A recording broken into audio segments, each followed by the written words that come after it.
Hello guys, welcome back Puchki kitchen. Puchki kitchen থেকে তোমাদের সকলকে জানাই স্বাগত। আজকে পুচকি কিচেনে বাঁধাকপি ভাজা বানাবো। তো নিরামিষ একটা বাঁধাকপি ভাজা বানাবো। তো একটা ছোটো সাইজের বাঁধাকপি নিয়ে নিয়েছি, সেটা এটাকে ফ্রেশ করে ধুয়ে নেবো। আর সাথে বাঁধাকপির সঙ্গে দেওয়ার জন্য দুটো কাঁচা লঙ্কা নিয়েছি। তো চলো ফটাফট কেটে পরিষ্কার করে ধুয়ে নিই। দেখো এখানে কড়াইটা চাপিয়ে দিয়েছি আমি, আর অল্প 5 ফোড়ন দিয়ে দেবো। 5 ফোড়ন,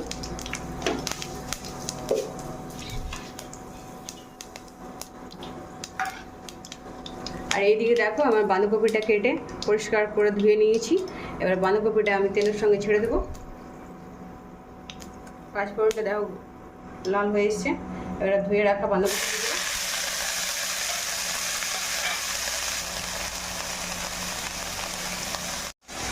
দেখো, সাথে কাঁচা লঙ্কা দিয়ে দেবো কুচি করে কেটে।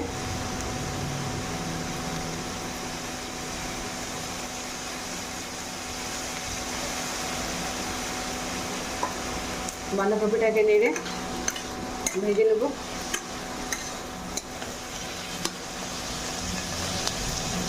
ঢাকা দিয়ে সেদ্ধ দিয়ে দেবো। তো দেখো এইখানে একটা ছোটো টমেটো নিয়ে নিয়েছি। টমেটোটাকে আমি ধুয়ে ফ্রেশ করে কেটে নেব। দেখো ছোটো টমেটো নিয়ে নিয়েছি। টমেটোটাকে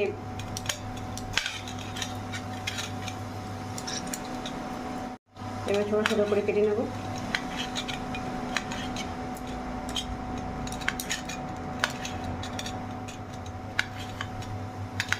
নিরামিষ বাঁধাকপি ভাজা।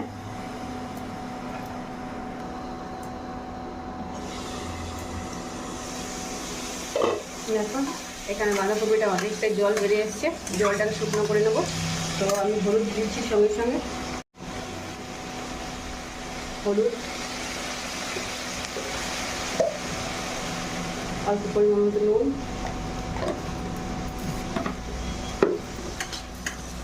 চালিয়ে নেব। হলুদ নুন ভালোভাবে মিক্স করে নেব। হলুদ নুনটা মিক্স করে নিয়েছি, ঢাকা দিয়ে সেদ্ধ হতে দেবো। দেখো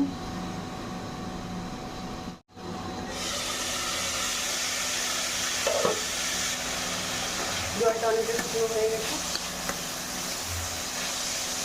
এইখানে টমেটো কুচি আর একটু পরিমাণে কাশ্মীরি রেড চিলি পাউডার আর একটা তেজপাতা দিয়ে দেবো।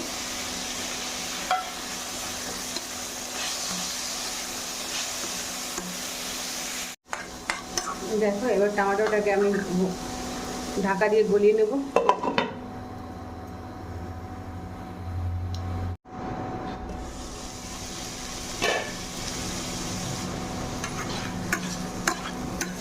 দেখো বাঁধাকপিটা একদম ভাজা ভাজা হয়ে এসছে, অনেকটা নরম হয়ে গেছে।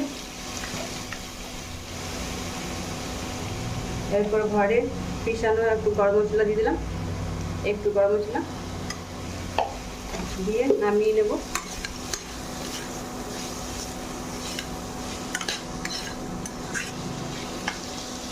আর একটু ঢাকা দিয়ে নামিয়ে নেব।